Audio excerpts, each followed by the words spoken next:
Hey guys, it's QuickyBaby, and this video is going to be answering the questions that you guys want to know, which you asked in the 150,000 subscriber thank you video. So without further ado, let's get stuck straight in. So Bloodiron asks, how many hours do you play of World of Tanks per day, and do you have time for other games? So I play World of Tanks for about 5 to 6 hours a day, 3 days a week, which is when I stream, on Tuesdays, Thursdays, and Sundays on twitch.tv/QuickyBaby. And outside of that, I might play with friends occasionally, but more or less it's only during my stream time. Now the reason why I'm doing that is so that I don't burn out playing World of Tanks. I really have so much fun just playing it during the stream nights. And sometimes you really can have too much of a good thing. So this means that for the other days of the week, I do play other games. I play Hearthstone, I play Warcraft at the moment, as well as League of Legends with Pepperdy, and I just play other random games as well. Greek Piranha, I thought it was Geek Piranha for a second there, says, hey QuickyBaby, I wanted to ask what's your real name? And Greek thinks that I look like a George or a Dave. Keep up the good work, and I learned so much from World of Tanks from you. Well, thank you so much, Greek Piranha. Thank you. So my real name is Will QuickyBaby Frampton. That might be the first time you hear that. Yeah, that's all there is to it. Sorry to disappoint you, Greek Piranha. I am not a George or a Dave. Minecraft Evil Teleporter says, do you think that crew members in tanks should be visible? Now, I would really like this idea. Can you imagine it?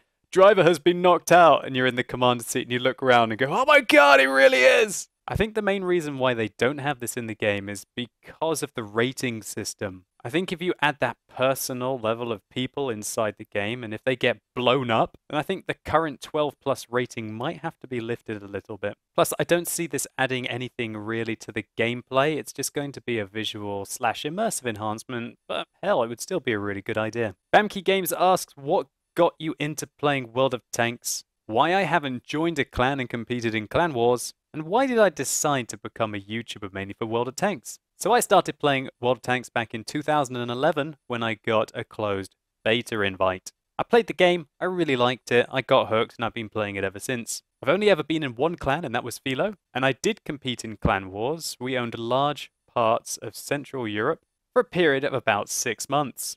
After that, I decided that I wanted to do a little bit more, and so I started streaming and making YouTube videos for you guys, and that's what I've been doing ever since. So why did I decide to do this? Why did I start my YouTube channel? Well, one, because making videos is really fun. I really enjoy being a producer of content. Two, I felt like I was doing something unique. There weren't really any other big YouTube channels back then. And I guess thirdly, that YouTube really is just an awesome hobby. It's so different. You meet so many interesting people. You get brutally honest feedback, which you can then use to improve your channel. And seeing the growth for when you put out a good video is, that's just brilliant. Joel Martin asks, Marmite, do you love it or hate it? Definitely love it.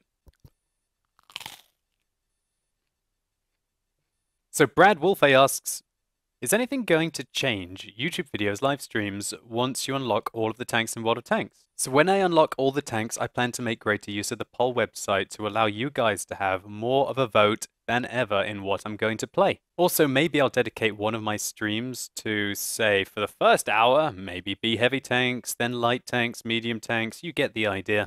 And also maybe go back and rebuy and revisit some of the tanks that I maybe didn't have a clue how to play when I was originally going through them. So Brad also asks, do you think that artillery should be removed from the game? Wow, that's a big question, isn't it? I don't think it really would be World of Tanks without artillery. Artillery do add a lot of variety into the game. They change how you have to play and what you have to think about.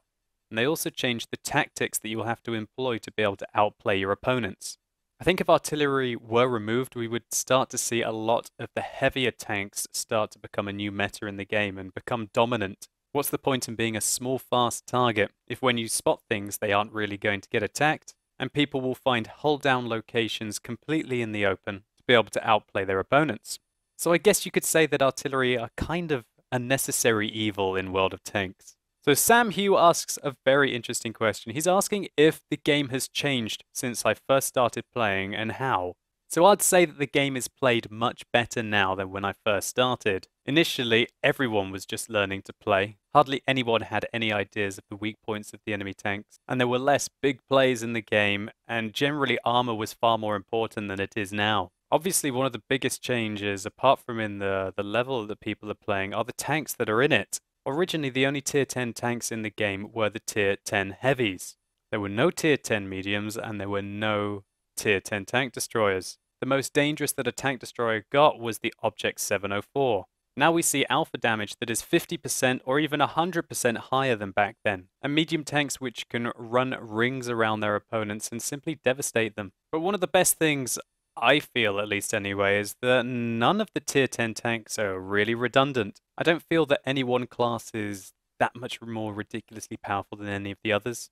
And I think this gives you a lot of freedom to play World of Tanks how you want to.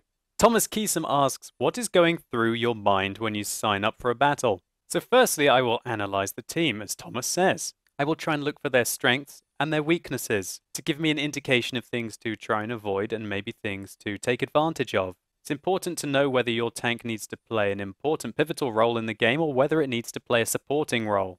As an example, a tier 8 medium will play completely differently whether it is top tier or whether it is bottom tier. And this does limit the positions that you can get into.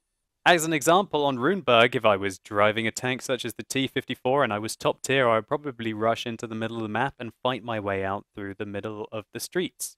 Whereas if I wasn't top tier and they had multiple tier 10 medium tanks who I think are going to do the same thing, it probably isn't the right play to try and do that because you're probably going to be caught out.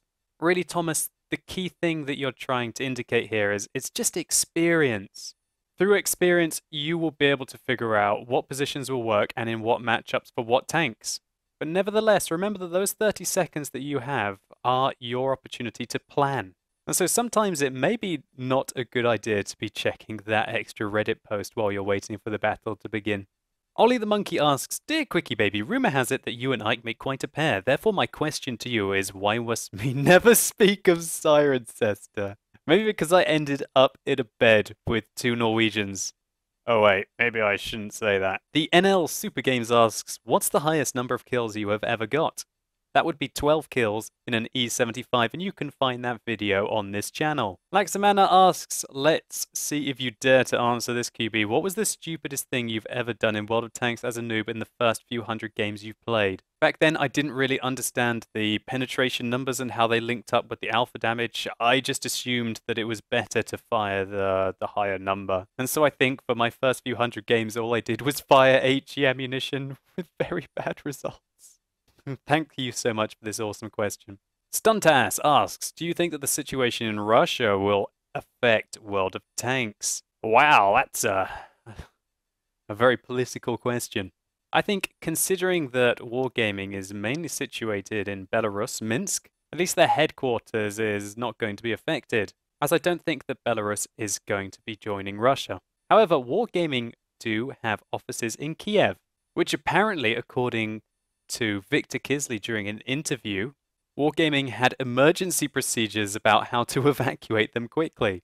I truly hope that there is no war between Ukraine and Russia, as it would be a political disaster for all involved. I personally think that wargaming is so big now, it's just an international company with offices in France, offices in America, and no direct headquarters in Russia. But nevertheless, it is where their largest player base is. For me personally, one of the best things about video games is that it completely breaks down international borders. They put everyone on a level playing field to have fun. And I can't see any political situation stopping that from happening. Tomsy Care asks, were you ever bullied in primary school? No, not at all. In primary school, I was actually quite popular. I personally think that bullying is a completely cowardly thing to do, and usually stems from some kind of jealousy or insecurity within themselves. I think Bill Gates once famously said that be nice to nerds. Chances are you'll end up working for one.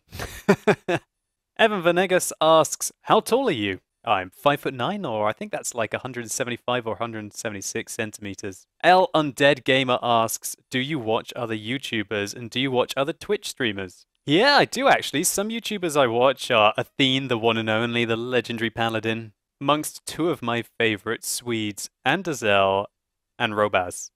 On Twitch, I like to watch Hearthstone streamers such as Amaz and Colinto, and League of Legends streamers such as Geronimo, Boxbox, And the Rengar Master Ryan Choi. Potato asks, do you have a job or school right now, or is Twitch, YouTube your job? So for the last 3 to 4 years, I have been researching and writing my thesis and presenting it wherever possible. I just handed it in, and there's still some uncertainty, as I'm going to be defending it during my Viva in a couple of months. So Twitch/YouTube definitely started out as fun and a hobby. And I'm very lucky that I can start to consider it sort of a job. But a job that I enjoy so much and have awesome time doing. So for me, I can't really consider it a job because there's so many negative connotations that people have with that word. But if we do look at it from what allows me to finance my life with Pepperdy, then yeah, for sure, it is my job. C. Carmine asks, what's your education and how did you do with GCSEs? GCSEs are a blast from the past. I worked hard and I managed to get 2 A stars, 6 A's and 2 B's. Then for my A levels, I got 2 A's, a B and a C. The subjects were geography, physics, maths, general studies and chemistry. Then after that, I went to university. I managed to get a Bachelor of Science degree with a 2-1 class in geography.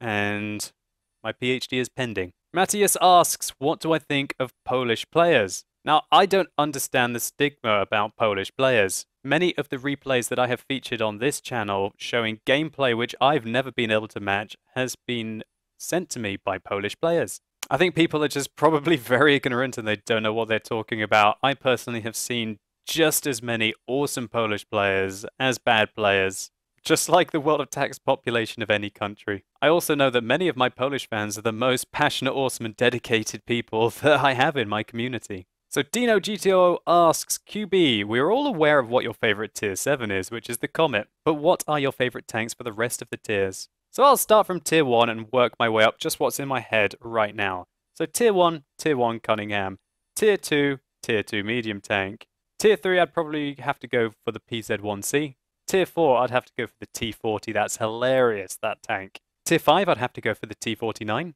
tier 6 I'd probably have to go for the Cromwell or the KV1S. Tier 7, it would be the Comet and the T29. Tier 8, nothing compares to the Type 59. Tier 9, I really enjoy the T54 and tanks such as the Object 704 as well. And then I don't really have a Tier 10 favorite because I think all of the Tier 10 tanks are awesome, probably apart from the 113. So Wi-Fi Connection 1 asks, is Peppy your first girlfriend? Well, no, but she definitely is the best girlfriend I've ever had. And so, ladies and gentlemen, boys and girls, I would like to announce to you, if you haven't heard so already, that just before I went to Gamescom, I asked Pepperdy to marry me. And officially making me the luckiest man alive, she said yes. And if you're interested, you can see the ring here. So anyway, guys, thank you so much for your questions. They were really awesome. And just a big thank you to all of you. You make it possible for me to do what I love. And I owe everything to you guys. Anyway, thank you so much for watching. You've been epic and hopefully I'll see you soon.